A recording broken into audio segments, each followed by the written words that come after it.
GymWits, GymWits. If you want to know the truth about fitness, from workout fads to diet myths, hitting pads, power lifts.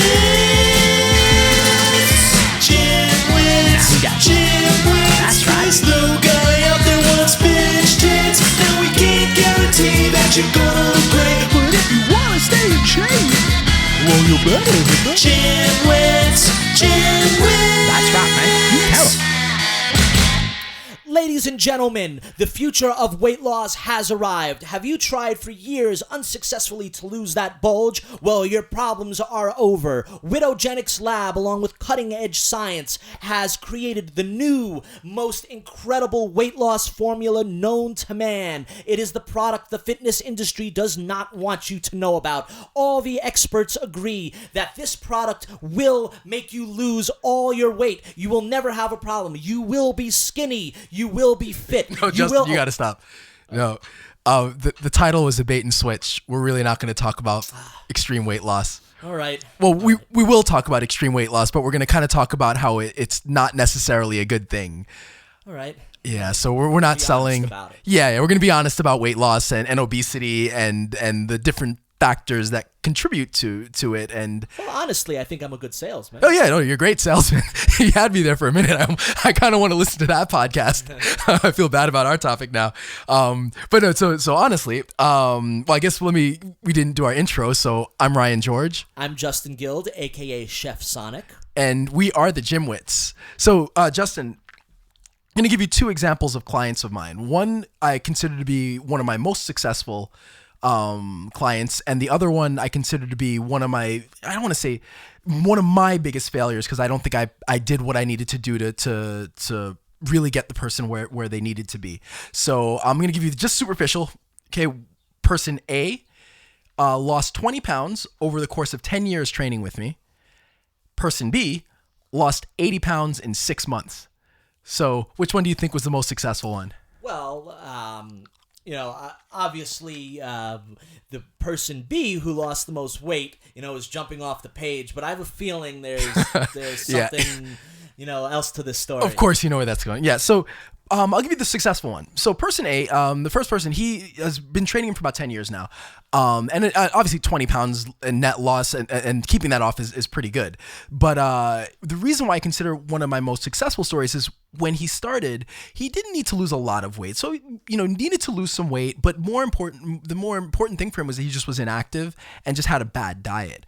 And so for him, the key was just making some modifications, so he just would eat a little bit healthier, he would exercise more, be more consistent. And so over the course of 10 years, he didn't become like a gym rat. He didn't, his diet's not perfect. If you go into his fridge, you don't see only like organic, healthy foods, and you don't see just fruits and vegetables and lean meats. Like, he eats well, he'll eat burgers here and there, and he'll eat pizza, but he's modified things so well that his diet all around is very good. So let's say it's 70% versus it being at 30% of what would be considered good before. And then as far as exercise, he doesn't exercise all the time, but he works out with me once a week, and he does some stuff on his own, and he's just much more active. So he's not completely sedentary. He's made it a point to change his life. And so over the course of 10 years, he's lost this 20 pounds. He's gotten much more fit, but just more importantly, his entire life is better. He functions better. He doesn't complain much of any back pain or any other physical issues. So I consider it a success because he completely kind of changed around his life. Not his major drastic change, but it was subtle enough, but lasting, that he's made these improvements over 10 years to his life. So if you looked at him 10 years ago, he's significantly more healthy and living a better life now than he did 10 years ago. Go to adding years onto his life. Yeah, exactly. So I consider that a success story. Now then you have the sexy story, which is lose 80 pounds in 5 months. So how did that work? Well, so this person came from a similar background in that, at the time wasn't exercising at all, wasn't very fit, wasn't fit at all, didn't exercise, very sedentary. Now this person was much more overweight. So person B would, let's say, in the 300, well over 300 pound range. Wow. And when he started with me, he initially just went gung-ho. So he started off, he was exercising, twice a day. He'd do cardio in the morning and then he'd work out with me. He worked out with me 5 days a week. So he was working out 5 times a week, twice a day. He was doing cardio and doing his regular, doing weight training with me.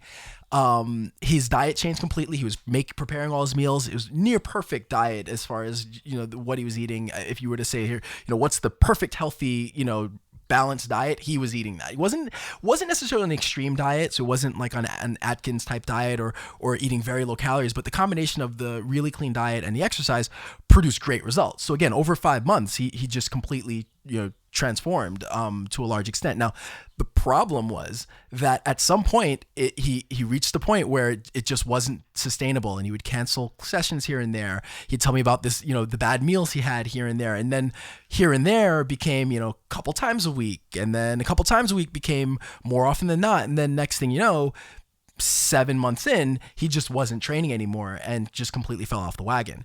And I didn't see him for about 2 years. When I saw him the next time, he had gained all of the weight back.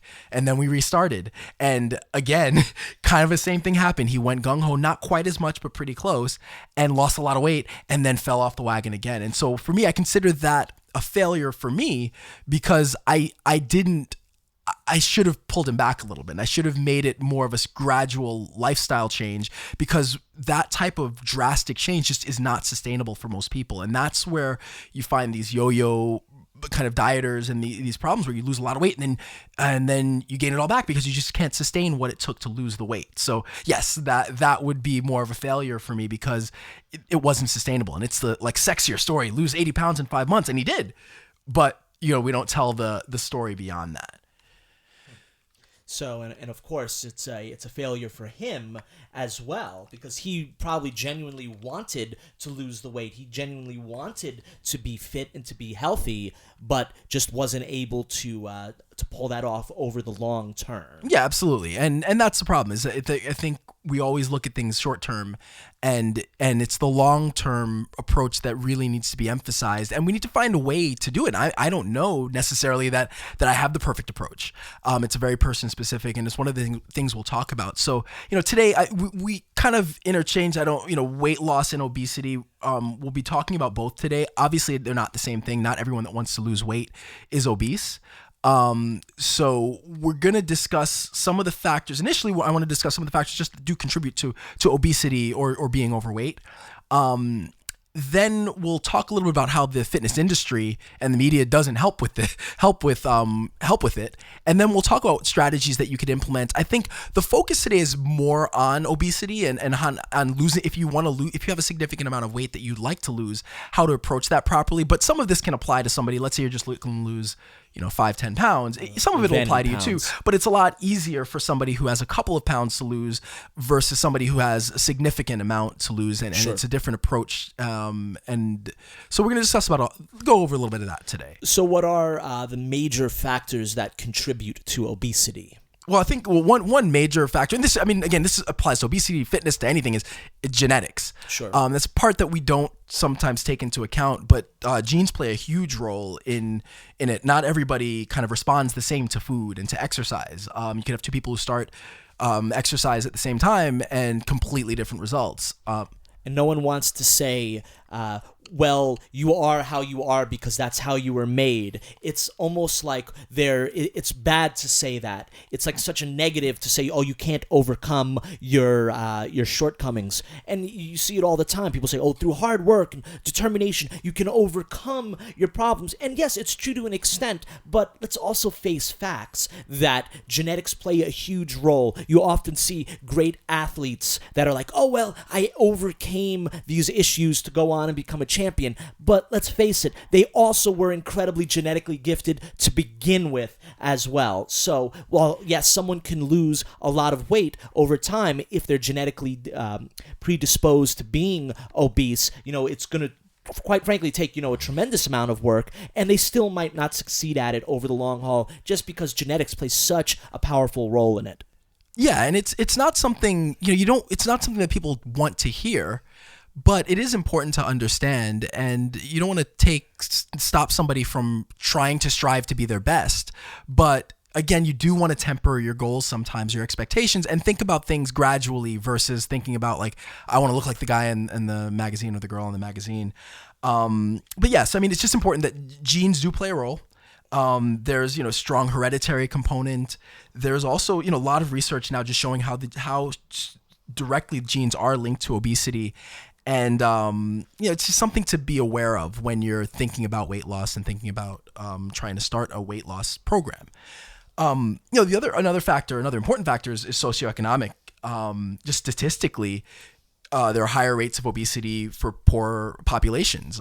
Makes sense. Yeah, there's you don't have as many options. There are reduced access to healthy foods, exactly, education. Yes, right. Socioeconomic. Obviously with the in poorer neighborhoods, statistically, people are just not as educated, so they're not going to make the proper decisions about food. They're not even going to know how to go about it. Yeah, exactly. And then also you're more susceptible. So those populations are going to be a little bit more susceptible to shady kind of marketing tactics. So you do see a high incidence of people attempting things that really wouldn't work and that are typically being sold to them by somebody who's just trying to, pull wool over their eyes and make a couple bucks. Yeah, that's sad. Yeah, no, absolutely. And then cost of fitness and weight loss increases. So it's harder to be a part of maybe a gym or some kind of a weight loss group or, something along those lines. And then, there's increased stress. So there are a lot of other factors kind of socioeconomically, which make it harder if you fall into that population. And let's be honest, having money really helps when it comes to losing weight.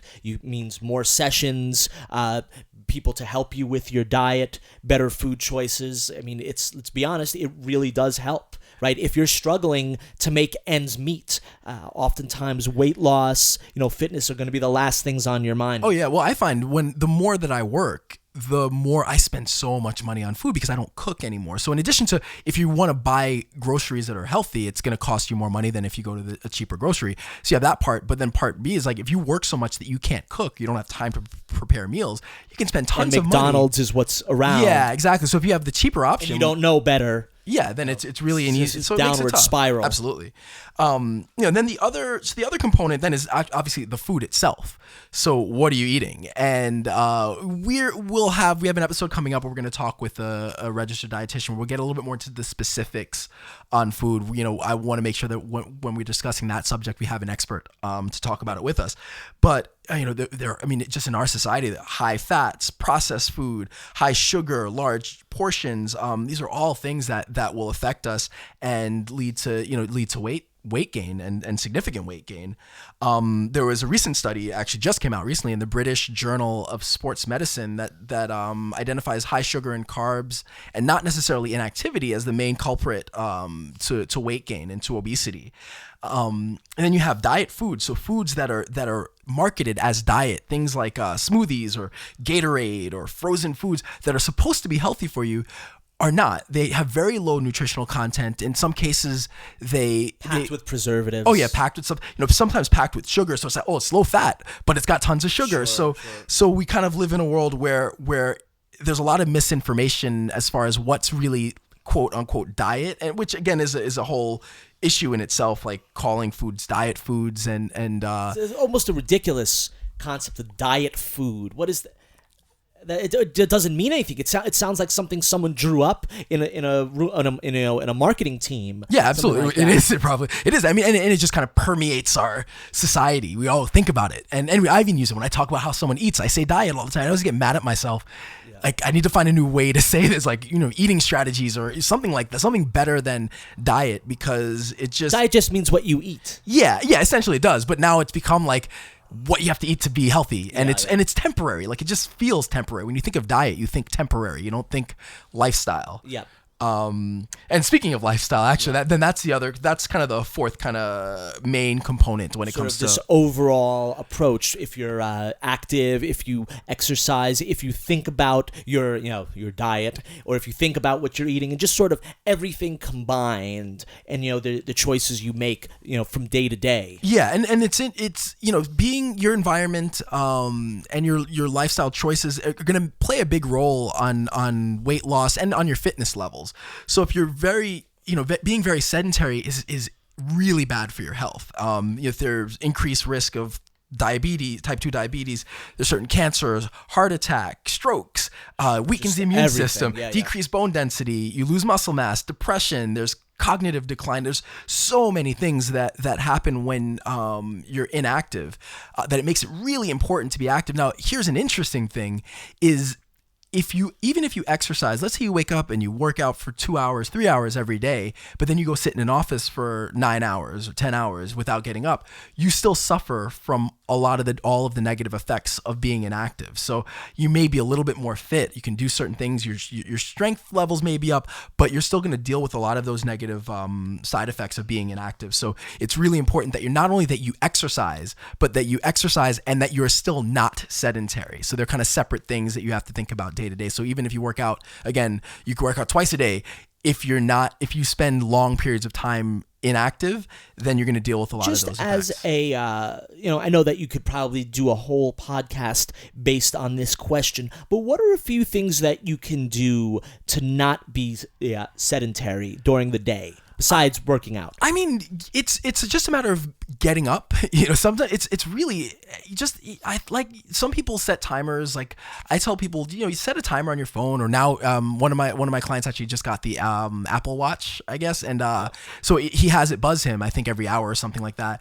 So it's just a matter of just get up, walk around for a couple minutes, stretch, go for a walk. Yeah, maybe take an extra couple flights of stairs. Exactly. They're little stretch things you a can little do. bit here or there. Yeah, and it's not about you don't have to exercise. So I know for some people it's like they like to, let's say, walk up the stairs versus taking an escalator or an elevator, or walk versus taking going a couple of extra stops on the train. So you can do those things and those are great, but it's just really about get up, move around a little bit, and then you can sit back, but constantly, regularly do it. That's the nice thing about having a dog is it makes you get up all the time. You got to go for walks regularly. So it's just a matter of just not sitting for long periods of time. And you still have to exercise. But again, they're separate things that are both necessary to remain healthy and function well. All right. So what about the big bad guy in this equation? And I'm sure, and I'm not an expert in this field, but I know that the fitness and diet industry and the food industry plays a big role in the way that people eat and their sort of whole approach to food and diet and that sort of stuff. So what does the big bad food and diet fitness industry, how do they contribute to this? It plays a major role. It kills everything. It's really a significant reason why, and it really makes it hard for people to see the truth and see what's really out there. And I hate sounding like, being this kind of skeptic and that's me. Yeah, but it's true. I mean, essentially the fitness industry sells the quick fix. Get everything is simple, fast, results.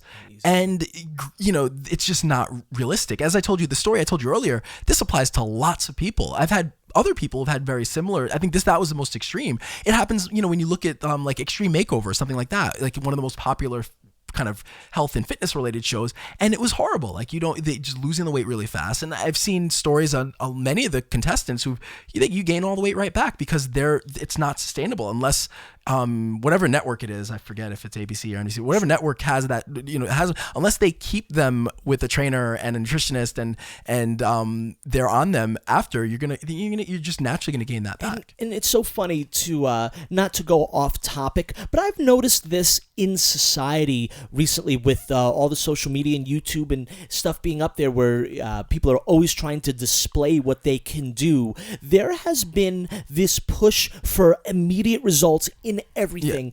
Just for what I do, I teach music. So with students and their parents and people watching, there is this real push to want to see, what can little Timmy do in the shortest amount of time? And, I'll often say, look, I can teach little Timmy how to play a song or sound like he's playing a song, by telling him where to put his fingers on the guitar, but it doesn't mean that he's really playing. So, maybe for a song or two, it could almost sound like little Timmy knows what he's doing. I see people on YouTube that learn 3 chords and they sing a little bit and they go up there, and if that's all you see them do, you might think they're amazing, but really, they don't really know what they're doing. And I see this in so many different fields. In photography, people might get lucky and take one picture and people are like, oh, you're so amazing. amazing. And I know that it happens in fitness. People want to see, where are your results? Well, I've only been training for 2 weeks. He's like, so how do you not have results? How have you not lost all your weight already? I think that there's just this sort of push,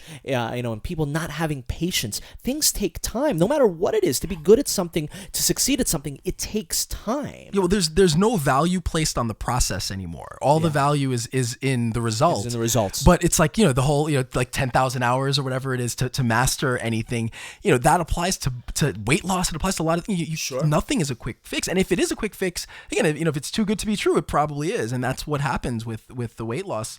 But it's so, now here's the interesting thing. And this is the kind of, pardon my language, but the mind fuck of this is, that, and I don't think that this is an intentional thing by the industry, but this has been the result. It's a vicious cycle. So let's say you want to lose a lot of weight, and you have some solution. So whatever the solution is, whatever diet, the new diet program is, you do it, you do lose a lot of weight, but then you fall off, and at some point you stop, you gain all the weight back.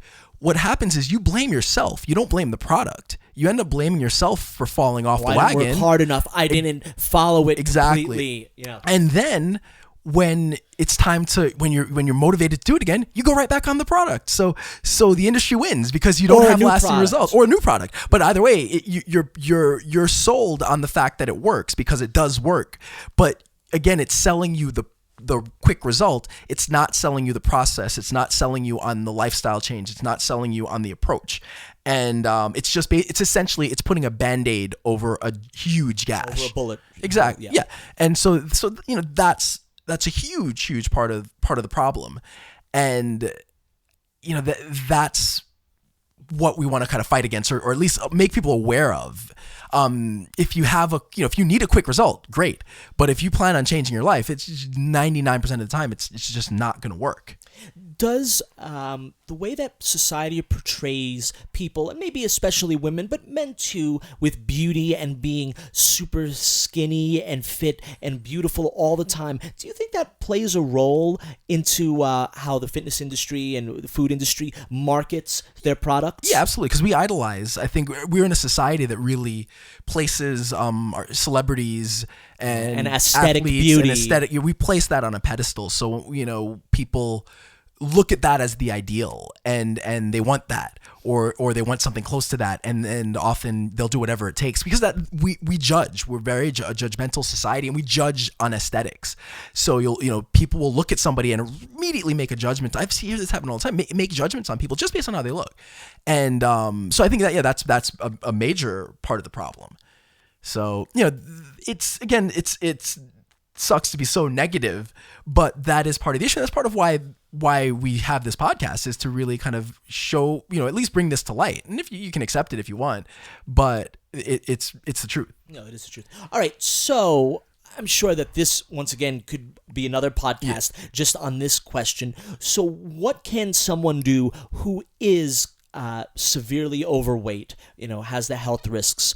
What is sort of the first step into going about this, and how can they approach this, and maybe there is no one right way, but in a right way? How do they first get started, and then how do they continue the process of trying to be healthier, lose weight, be active, all that good stuff? So yeah, that's the question, right? So there are a couple of, it's not cut and dry. I used to always say, set a goal.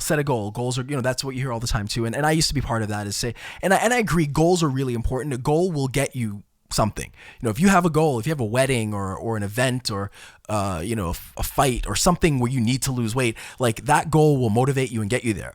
The problem is, when the goal's over, what's there to motivate you? So can you just set arbitrary more goals, or eventually they start losing their luster? See, that's the problem. A meaningful goal is going to get you somewhere.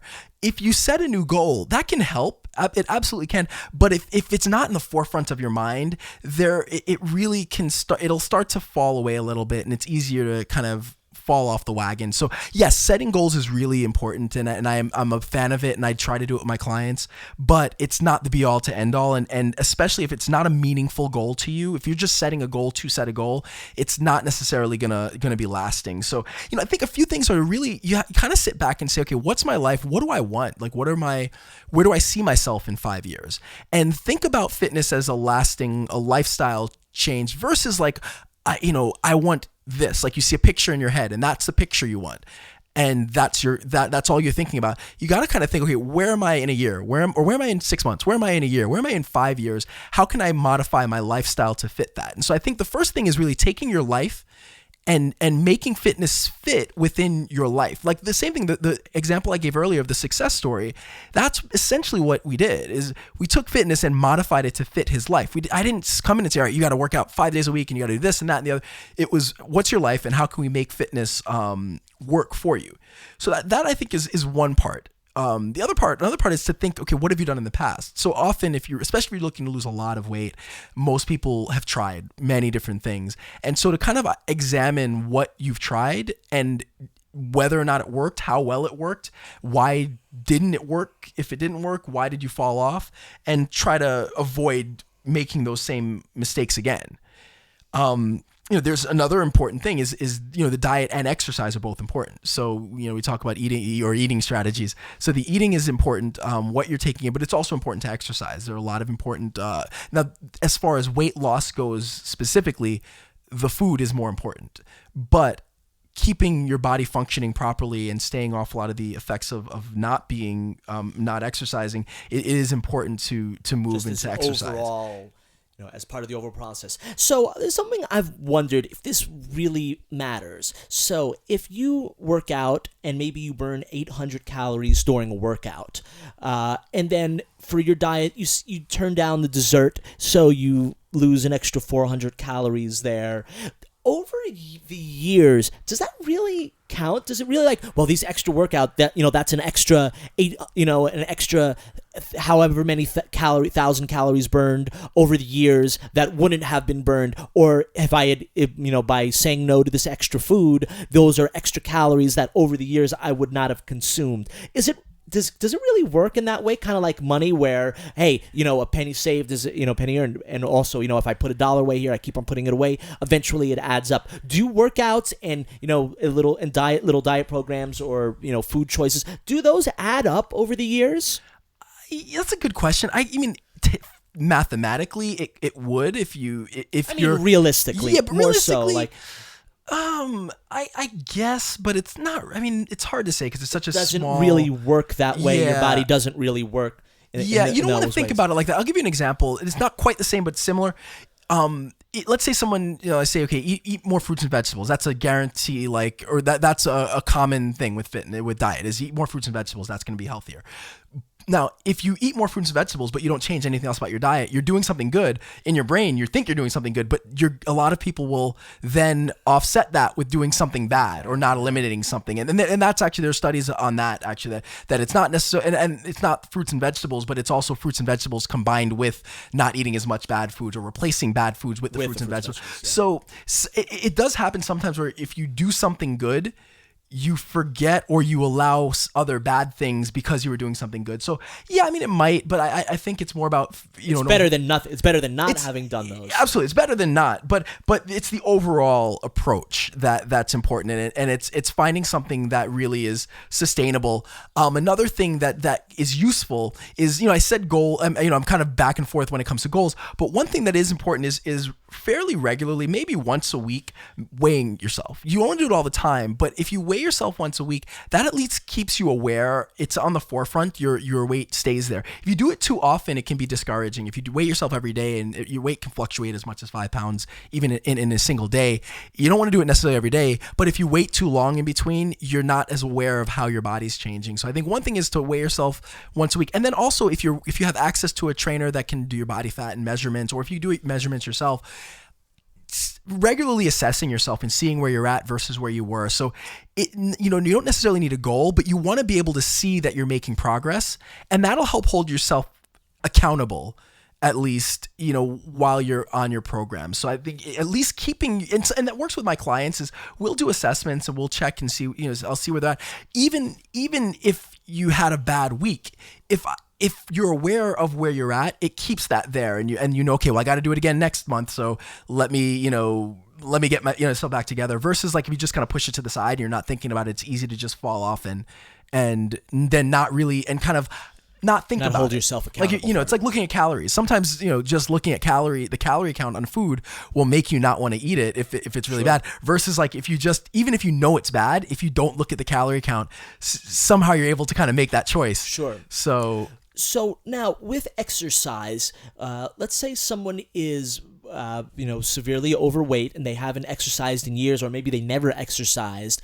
What are some good starting exercises, or maybe not specific exercises, or if there are a few specific exercises, but what are a few good safe ways to get into some initial workouts? I know that you would advise to go see a qualified trainer is probably the best thing to do to get you started, but are there a few exercises or just a few ideas to start getting into exercising safely, and something that won't say, oh no, this is too much for me right now, or something that won't create an injury? That's a good question.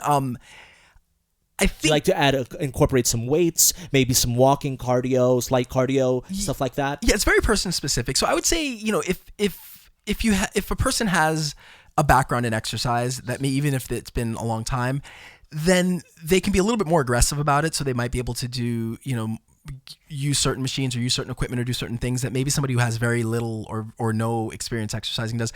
I'd say habit forming is really important, or consistency is important. So maybe it means just going to the gym and walking around a track or walking on a treadmill, but doing it on a consistent, 3 or 4 days a week, or whatever you want your workouts to be. That would be an important thing, is even before what you're actually doing, is building in the habit of, I'm going to go to the gym, and doing something that is tolerable, that is manageable, that's not going to make you feel miserable or get you hurt.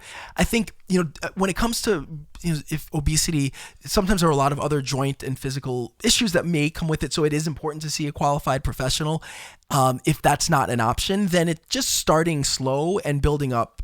But yeah, any combination of some kind of weight training or resistance training would be important, along with some kind of cardiovascular training. But again, starting slow is always preferable to just going in and working really hard, because there's just always a risk, especially if you've been sedentary, if you haven't exercised in a long time. Have you seen trainers training people that look like they're out of shape or very overweight much harder than you think that they should? Yeah, it's pretty doing it's certain stuff common. Like maybe like a leg press, which puts a lot of stress on the heart. Like you see people, I've seen trainers do, people that don't look like they're in very good shape, doing fairly heavy leg press and stuff like that. I'm wondering, is this good for their heart? Is this really good for their joints, their knees and stuff like that?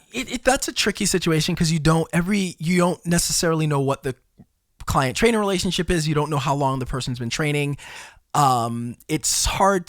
It does happen a lot. So often people will take clients a little further than they should go. But I've also seen I've had situations where somebody maybe doesn't look as fit as they really are, and they've progressed to the point where they can do certain things that you don't think they should be doing, or from externally you might not think they should be doing, but they're perfectly fine, and they've been progressed to that point. So you don't necessarily want to go call out the trainer that's training somebody that maybe you don't think, because again, you just don't know how they've progressed. But I can tell you from experience, I've seen it often happen where, somebody is taken maybe a little too far too soon. That's why it's important, if you are looking for a trainer, and this is a subject we'll talk about later, is actually picking a personal trainer. But to pick you. Yeah, pick me. Yeah. but if you can't find me, you do want to sit down and talk to them and talk about their approach, and make sure that their approach isn't about just making you, almost like a masochistic, like I'm going to make you, sore for the next week or whatever. It's a matter of starting slow and figuring out, a program together, and not about just, I'm going to make you hurt. All right. So I think, that is a pretty nice discussion on, obesity, lifestyle, weight loss, stuff like that. But I think I'm going to change the subject, and I want to discuss something that us gym goers often encounter, and it is the topic of gym etiquette. And there are a few things in particular that annoy me, mostly having to do with the consideration of others. So when someone is doing something in the gym that could disrupt the workout or somehow interferes with someone else's workout or with someone else's in their enjoyment of their workout, those are the things that really get to me.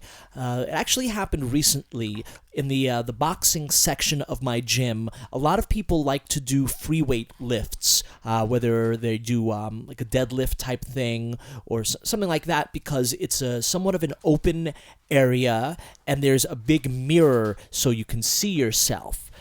And I got to that area the other day in order to hit the heavy bag. And there were a few people lifting weights there. Normally I don't mind that. I'm happy to share the area with anyone, of course. But they had the weights all, flopped about. They were all over the place. And granted, they were using them. They kept putting them on and taking them off. But it was all over the area. And it made it so I just couldn't use the heavy bag properly. Maybe all I could do was really stand in one place and sort of hit it. I couldn't walk around and really practice the right way.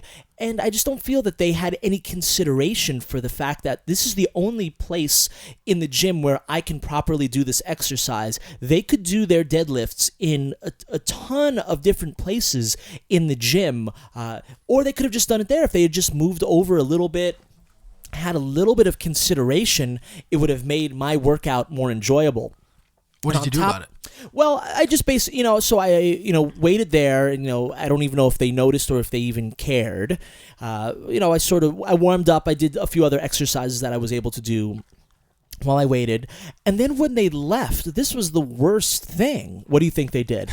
Well, I'm guessing they just left the bar there completely loaded. They left the bar not only loaded, the bar was loaded, but all the other weights they did were just strewn about all over the floor right there. A bunch of weights of heavy weight, a bunch of plates, some 25s, just a whole bunch of stuff. So I wound up putting all the weights back myself, except for a couple of them that I left on the bar, and I pushed the bar to the side and continued with my workout.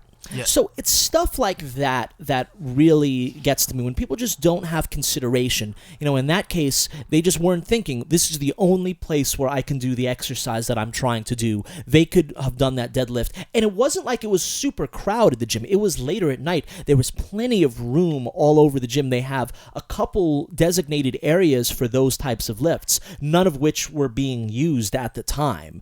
So I just thought it was, it was just either laziness because all the stuff was there and it was easy, or just a complete lack of consideration. I think that's more that. I think it's just lack of consideration. Because I see that all the time. It's pretty common. People just don't put their stuff away. And it's interesting hearing it from the perspective of someone who's working out in the gym versus somebody who's working at the gym or who spends a good deal of their time there. So. Well, what else have you noticed? Well, yeah. So I had a list of things. I actually was going to ask you when we talked about our etiquette discussion, like what stands out to you. Is there anything else that stands out to you as far as gym etiquette or things that you notice before I go into my little list? I think that putting stuff back, leaving things in a presentable. In a presentable working order, meaning if you sweat it all over something, to sort of wipe it down. Take just minimal consideration with things like that.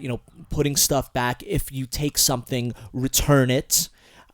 Sometimes I'll be in one of the studios and there'll be jump ropes and stuff like that use, or maybe the tie pads, and they're in different places. People take them and they just take them somewhere and they just leave them there, and they don't return them to the place they're supposed to be. So you end up having to go searching for them or stuff like that, and it's just not in working order. And sometimes things get broken and they don't report them. Like when something gets broken, you're supposed to report it. The equipment gets broken. Gyms account for that, right? It might be no one's fault. It's just things break. So return it to the people there. Let them know.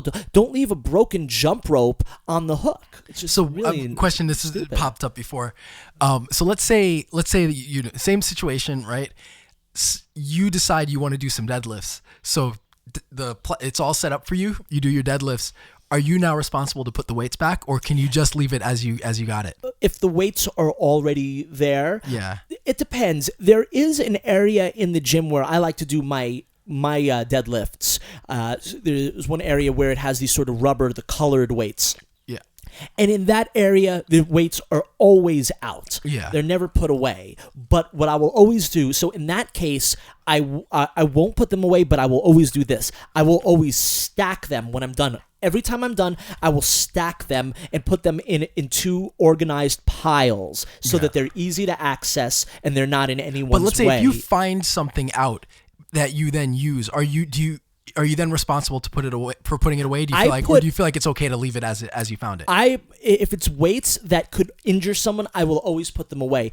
I don't do the deadlifts in that area of the gym, in the boxing area. Yeah. I'll either do it by the where there's that area with where the squat rack is, or I'll do it in that other area where the colored weights are. If I do it where the squat rack is, I will, even if weights are already on it, I'll always put them away at the end. In the other area with the colored weights, there is no designated place for those weights, but I will always pile them afterwards. Yeah. And what I try to do is have it organized in a way that someone can't trip over something and injure themselves. So I'll always take some consideration with putting it in a form that is neat and will, help the other gym goers. Cool. So when I came up with when I was going over my list of like gym etiquette, I think I came up with a list of like, I don't know, it was almost like 60 or 70 different things that are specific that you see regularly. So we're not going to cover all of those, but I decided we'll do this will be like not a regular thing, but something we'll do once in a while is just discuss some gym etiquette. Because a lot of these kind of rules are violated very often. So I picked a few, some that are kind of common sense, and then a couple that maybe aren't so obvious. Like that one, it should be common. Like most of these actually really should be common sense. All it takes is like common sense ain't always that be common. Considerate of other people. Like it's not that hard, but some people in just general are not considerate. Live in, we've said it a million times, everyone is the star of their own movie. Yeah. Whatever else happens, happens. Yeah. So, and actually, it's funny you mentioned that when we were doing our discussion earlier, I wanted to bring that up. And going back to the weight loss thing, I think that's also part of the marketing is like, they sell you as you being the star of your own movie, and if you're the star of your own movie, you can get this. You can win. You can be the hero, or you can And that was just to go off subject for a second. The ultimate goal. Anyway, back to gym etiquette. So a couple things that should be fairly common sense that you see a lot, and this one irritates me is spitting in the water fountain. Oh yeah. Well, I've actually never seen anyone do that. Really? At our gym at that one, but I've seen it at other gyms. Yeah, I see it all the time. And you mentioned it. Another big one is like if you sweat all over stuff, just wipe it down. I think most gyms now have wipes all over. It's really easy. Or put a towel down. That's another big thing. And then the other one you mentioned is if you're going to move equipment, is put it back. If you have something, put it back where you found it. It's the most frustrating thing when you're trying to look for a piece of equipment or look for a weight. Or for me, if I'm trying to clear out a specific area and I've got tons of equipment that I've now got to move around because some lazy person decided that they weren't going to put their stuff away. It just can be very frustrating. Getting into people's personal space sometimes, both not just physically, but like, you ever been around someone who like will sing or rap while they're exercising? Yeah. And it's just like, you again, not considering that maybe the other person doesn't want to hear your music or hear you singing or whatever. And then we talked about not, unloading the weight. So that was my kind of my common sense list of things. So again, I had a lot, but I just wanted to cover those, very basic things. But then, a couple of things that maybe aren't so obvious. But again, it should be if it was common sense. And I'll give you a couple things that are pet peeves of mine. One is, correcting somebody. So like when we've talked about it before, when do you think it's appropriate to correct somebody? If you see somebody doing something, or is it appropriate to correct someone if you're not a professional? I find that it's appropriate to correct someone when they are a female and it gives me a chance to talk with them. Okay. Fair enough. Any other situations when that's appropriate? Maybe if it's very clear that someone is like like a real beginner, or they might be doing something that's either completely ineffective or they might hurt themselves. And if I say something like this, I always start by saying, I am not a professional. This is what I think. And almost always, and generally when I do it, it's if we're doing martial arts, if someone is like kicking the bag and they're using terrible technique, then I might say, oh, generally I'll do it like this. But as always, I'm not a professional martial arts instructor, so seek someone, but this is the way I do something. And generally with the hitting the bag and stuff like that the right way, people are appreciative of that because, you can tell when someone has some training or someone doesn't. As far as weights and stuff like that concern, I almost never. Yeah, it's a very fine line to cross. And again, we've talked about it. It's best to let a professional do it. Even as a trainer, I will rarely approach somebody to correct them because you just don't know how they're going to respond, whether they're going to listen to what you're saying, whether they want you to, whether they'll get defensive, whether they'll kind of put a wall up between you. So it's just very rare that you'll ever want to. And then if it's a situation where you're very knowledgeable about something, you have enough knowledge to maybe give them a little bit of advice. It's something that you should do quickly and concisely. And again, it's very rare that you're going to want to do that. I think that's a good example. If I see someone kicking, I'll actually ask them if I say, may I show you something? Yeah. I'll often ask them thing. if it's okay, which is often just as bad because what are they going to say? No. Yeah. Well, some people will be like, I'm all right. Yeah. Some people might say, yeah, I'm all right. But I like to at least ask or say if I don't, try to approach it politely. It doesn't seem too imposing, at least if you approach it like that versus I've seen some people literally just walk up to someone and say you're doing that wrong and then start showing them. And that's it's just not Can't really do that. appropriate. Another thing, it's really frustrating, and it happened to me today, is using. So someone was using the squat rack for a very long time, but they were and a squat rack is something that you don't have a lot. Most gyms don't have more than 2 or 3, maybe 2. Really. Using it for biceps. Well, not even small that. Biceps No, it's even worse. That one gets even me. worse than that. They weren't. It's not even like it's bad enough if you're doing bicep curls with just the 45-pound bar at the squat rack when you could go. But no, they were doing ab exercises lying underneath the squat rack. So it's using an area where and it's a prime area. Squat rack is prime real estate in the gym. And so, but using it for something where you could do it somewhere else, it's just that's the whole thing. Using something where you could do it somewhere else. Exactly. And then bag. I saw somebody on the cable crossover machine. Again, they were doing pull-ups there, and someone wanted to use it. So someone walked over and asked if they could work in. They're like, "Oh no, I got a few more sets here." It's like, "Well, no, go use the actual pull-up machine or the pull-up area if you need to do that and you need to spend time there. There's a machine here that someone wants to use." So again, it's just inconsiderate to do that. You seem like the bad guy if you're like, well, you could do that over there. You can't say that, even though you should. You should be able to say, well, you know what? You could do that exercise over there, but there's only one place where I can do this exercise. Yeah. And okay, so let's see. I got 2 more kind of not so obvious but should be obvious ones. The first one is, or the third one, I guess, is so the mirrors are in the room for a reason. You want to look at your form. Some people just want to stare at themselves, admire their muscles, whatever the case is. The mirror's there, and if it's not crowded and someone's doing an exercise in front of a mirror, you should not stand in front of them to do your exercise, or just stand in front of them. It's one thing if you need to get in front of them to pick up a piece of equipment or to walk across, but just kind of hang out in front. It's just it's not cool. And something I see a lot that just is it's inconsiderate. And then this one really bothers me.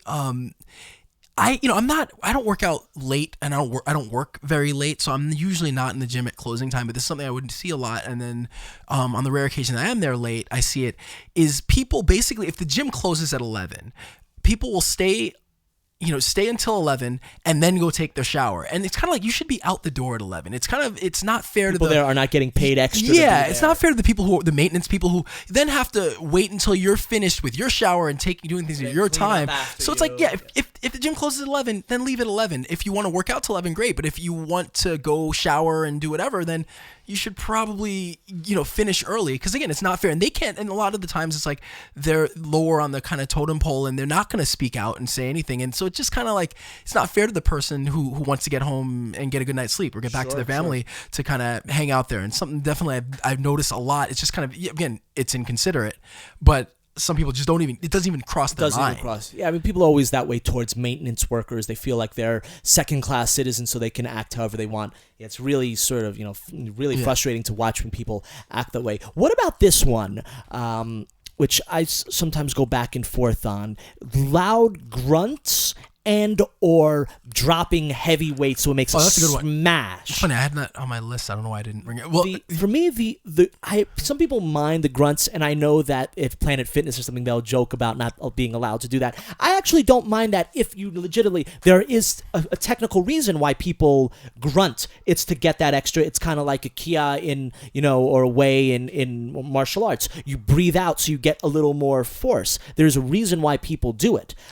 They're maybe taking it to an extreme, like as hard as they can. Although I don't really mind that. It shows they're working hard, and if that's what they need to do to inspire themselves, that's fine. The dropping of really heavy weights, just going smash, I'm not too in favor of. It could damage the floors, perhaps the weights.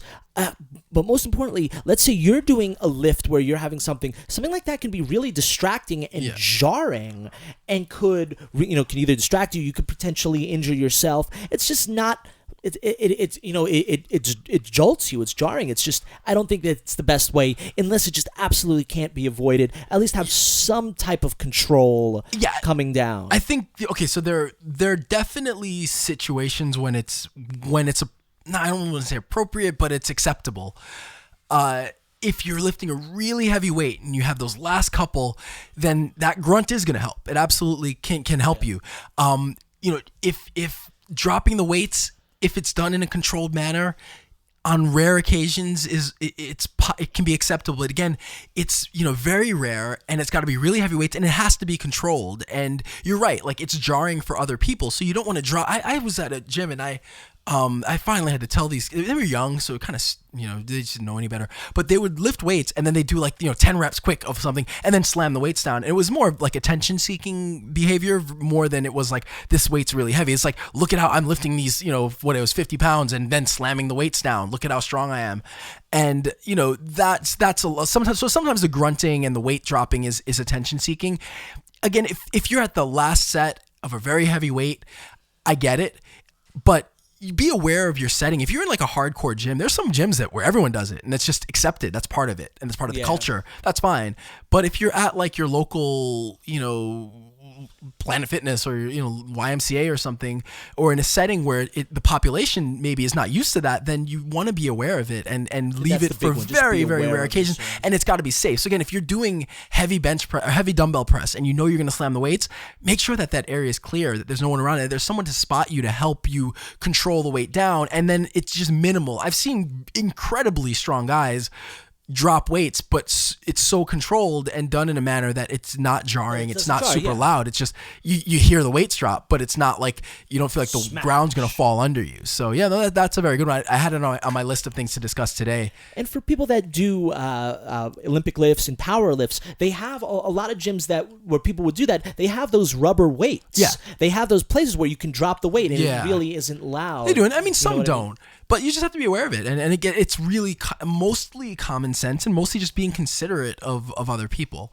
But, again, we don't see that all, you just don't see it all the time. And I'll tell you the last one that really gets me, and it's the use of the sanitary facilities, that people will pee all over the seats, not flush, just leave the bathrooms in really disgusting. Like, I remember one time I had to take a pretty bad poo, and I went into the bathroom. That was funny. Both bathrooms, it is kind of funny because both seats had been urinated on. One of them was not flushed. It had toilet paper and feces in it, and it was really disgusting. I'm like, I had to go, so I wound up, I did what I had to do. I just cleaned off the stuff. And I know that there's a maintenance guy that goes in and cleans the toilet, but it's gross. Well, again, it's completely inconsiderate to do that. Yeah, it's absolutely, again, it's not considering the maintenance person, like, it's whatever, they'll clean it up. But actually, I was thinking about this earlier today. When you get in, you go into a restroom and there's like pee already on the toilet seat. And you go in, right? But then when you leave, like, you kind of have to clean it up, because then you're gonna look like the guy that left it. Did it. Like, so it always pisses me off. It wasn't me. When I've got to clean up after somebody. But it's like, again, you have to do it, otherwise you're gonna be the person if there's someone waiting to go in after you. I'm sure there must be a few more etiquette things. Yeah. So I figured, like, instead of going over everything today, we'll just leave it as something we can talk about every once in a while. Because again, I had like over 60 or 70 like different specific things, and some things that I violate. Like I was going through some things, like especially as a You don't trainer, realize, there yeah. are totally a couple things that I completely violate pretty regularly, and I was like, I got to be better myself about that. So it's an awareness thing, and considering the people around you. And for listeners out there, if you would like to leave a comment, maybe there's something that you guys have picked up on that you've seen over the years, or you see at the gym quite often. Is there an etiquette? Is there a gym foul that you guys have noticed? Please let us know about it. Hey, people do things they don't realize. Like a lot of times, people don't realize they're committing these things. One time, someone who's actually an older gentleman came in and took my. I was doing an exercise, and I left to get a drink of water, and they came back. They had removed the weights, and I went up to them and I said, I was working here. I generally you ask to. I realized the person wasn't a gym goer, so I said generally in a situation like this, you ask, may I work in, or can we share? And the person apologized, said, oh, I had no clue, and then I wound up what I actually wound up doing was I actually set up what he was going to do, so he did it, and then I put mine back and we worked together. So a lot of times, just being polite and common sense, but sometimes people don't realize they're doing things as well. So if you guys have noticed anything like that, please leave us a comment. Please leave a reply. We'd be greatly appreciative of that. Yep, and all that information, all our social media, everything can be found at thegymwits.com. Engage with us, leave us comments, leave us messages. We'd love to hear from you. And please rate us, subscribe, rate us on iTunes. If you like what you hear, we really appreciate it. And that's it. Until next week, we are the GymWits.